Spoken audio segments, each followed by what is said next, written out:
ini saya akan menceritakan tentang corona. Karena sekarang itu lagi wabahnya corona. Pertama saya akan memberikan pengertian terlebih dahulu. Sebentar sayangku, ya. Tentang kelompok-kelompok dari corona itu sendiri. Jadi yang pertama ada orang tanpa gejala, yang kedua dengan gejala yang ringan, yang ketiga adalah gejalanya yang sedang, yang keempat gejalanya yang berat, dan yang terakhir adalah kritis, ya. Yang akan aku bahas di sini adalah yang tanpa gejala. Nah, ini lagi apa? lagi bikin YouTube sebentar ya. Tentang corona, atau kan corona? Iya, Apa itu corona? corona itu kecelakaan. Nah, apa itu corona? Kecelakaan. Oke, yang pertama adalah tanpa gejala. Jadi kondisi ini merupakan kondisi yang sangat ringan. Jadi pasien tidak ditemukan adanya gejala. Kalau yang kedua, gejala yang ringan, dia itu pasien sudah mulai adanya gangguan pada saluran pernapasan, tapi dia belum ada komplikasi atau gejala yang spesifik. Jadi contohnya dia pasti demam,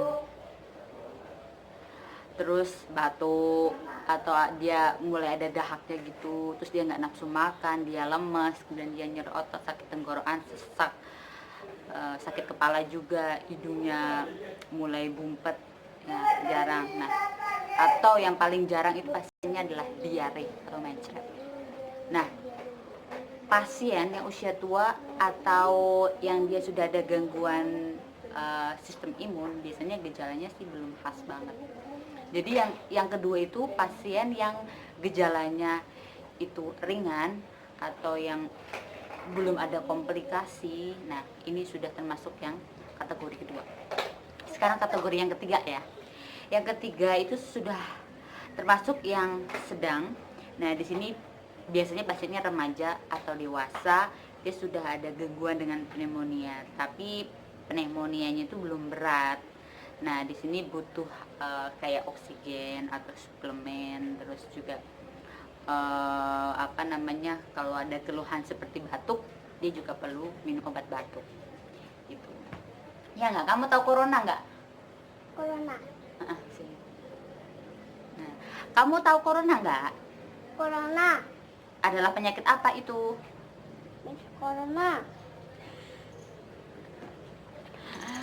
Terus yang keempat adalah yang kategori berat atau yang pneumonia berat. Nah, remaja atau dewasa dia sudah ada gangguan demam, kemudian ada gangguan juga dengan infeksi saluran nafas, pneumonia, ditambah dengan satu, yaitu respirasi rate-nya lebih dari 30 kali per menit, dan saturasi oksigennya itu kurang dari 93%, ya. Atau pada pasien anak, dia udah batuk dan sulit bernafas.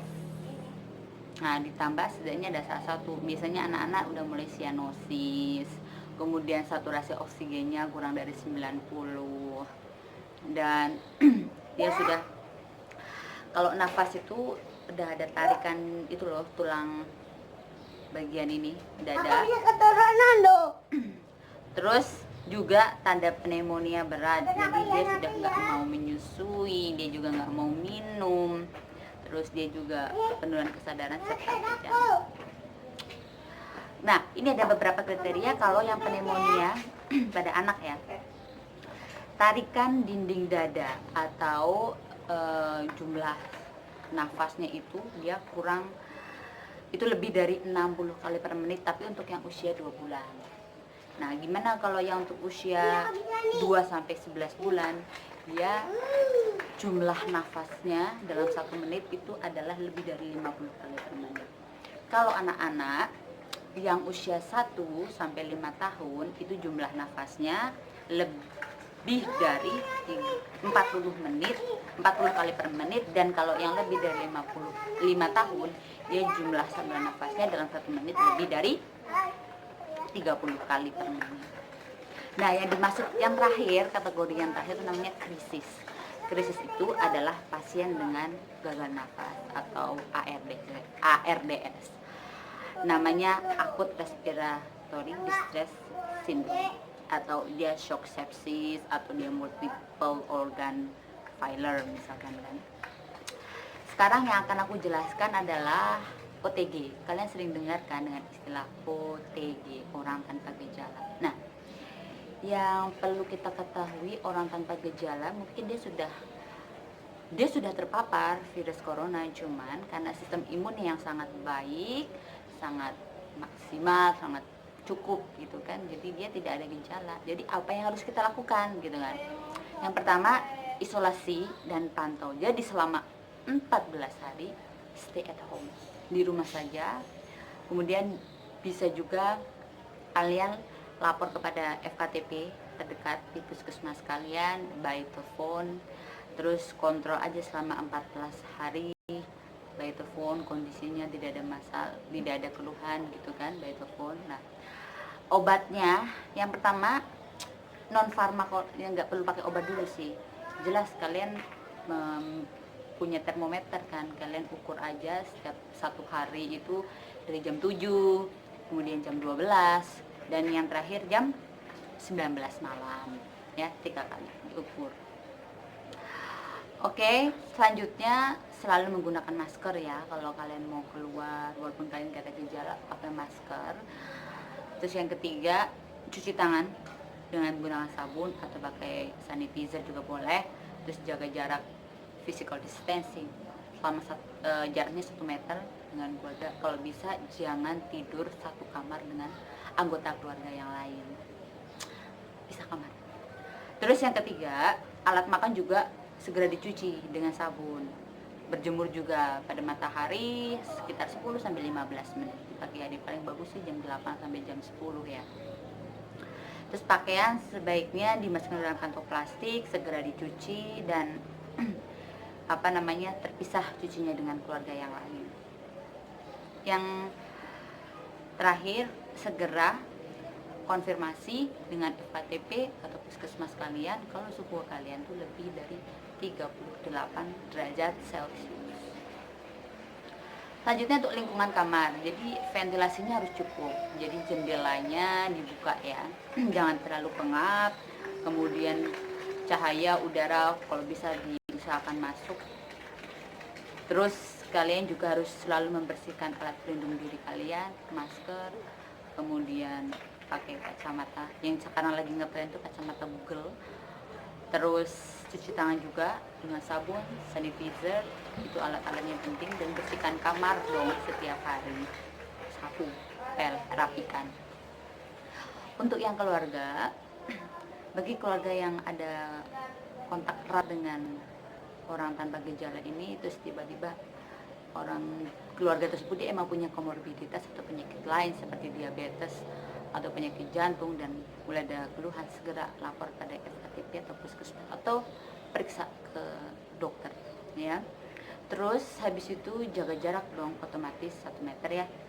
Terus jangan sampai kalian tuh pegang wajah kalian ya, apalagi tangannya masih kotor ya, belum segera dicuci. Kita nggak bisa memastikan sih kita pegang kepala, area kepala kita, wajah kita. Terus kalau bisa kalian juga rajin membuka jendela, membersihkan ruangan gitu. Untuk obat-obatan sebenarnya bagi pasien yang punya komorbiditas atau penyakit, misalkan dia mengkonsumsi obat jantung, diabetes, nah kalian perlu konsultasi dulu ke dokter, ini perlu nggak digunakan atau enggak sekarang. Kebetulan ada anak saya atau dari salah satu keluarga saya, dia baru pulang misalkan dari daerah yang termasuk dari zona red gitu. Konsultasi dulu kan yang di stop atau perlu dilanjutkan. Terus jika ada gejala segera konsultasi dulu ke dokter gitu. Nah, biasanya obatnya yang golongan ACE inhibitor dan angiotensin receptor blocker gitu loh, biasanya yang sekarang ini masih menjadi penelitian bahwa obat-obat ini tuh justru sangat rentan banget dia itu terpapar atau terkena virus corona. Kemudian vitamin C ya, kalian mengkonsumsi vitamin C selama 14 hari ya. Yang pertama ada tablet vitamin C yang non asidik, itu 500 mg, itu sehari boleh maksimal 4 kali, boleh 3 kali. Kalau yang vitamin C yang diisep itu 2 kali aja dalam 1 hari selama 30 hari. Terus multivitamin yang mengandung vitamin C, 1 tablet atau 2 tablet lah selama 30 hari. Dan dianjurkan multivitamin juga yang mengandung vitamin C, vitamin B, vitamin E, dan zinc. Sebenarnya vitamin C sih ya, kalau bisa ada multivitamin lain. Kebetulan saya juga habis infus imuno booster ya. Saya kan kerja di rumah sakit juga, tampak banget kelihatan ya, karena saya juga termasuk riskan juga. Kayaknya saya juga dokter yang ada di IGD, biasanya menangani pasien dengan keluhan-keluhan yang sudah memberat gitu kan, IGD. Jadi selain APD, saya juga APD, kebersihan, terus imun saya juga harus saya kontrol, makan, pola makan, terus saya juga tambahan vitamin. Cuman kadang kalau sekarang mencari tablet vitamin C itu gak susah juga ya. Dan jadi kadang saya pakai vitamin, kadang juga saya pakai infus gitu. Yang penting ada vitamin C. Gitu aja sih. Selanjutnya saya akan menjelaskan lagi nanti dengan yang gejala ringan, gejala yang sedang, kemudian yang berat, sama yang krisis. Oke, itu aja. Semoga bermanfaat.